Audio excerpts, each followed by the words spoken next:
Hi అండి. ఈరోజు మనము కృష్ణాష్టమి సందర్భంగా కృష్ణుడికి ఇష్టమైన అటుకుల పరమాన్నం ఎలా తయారు చేసుకోవాలో తెలుసుకుందాము.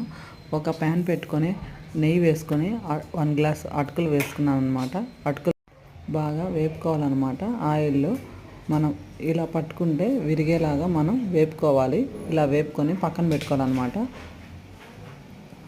అదే కడాయిలో నెయ్యి వేసి కాజు వేసుకొని ఫ్రై చేసుకోవాలి.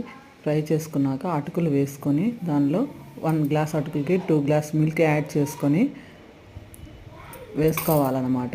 మనం 1/2 గ్లాస్ బెల్లం తీసుకొని కొంచెం వాటర్ వేసుకొని నలకలు ఏమీ లేకుండా వడకట్టుకోవాలి. ఇలా వడకట్టుకున్నాక లో ఫ్లేమ్లో మనం కలుపుతూ ఉండాలన్నమాట.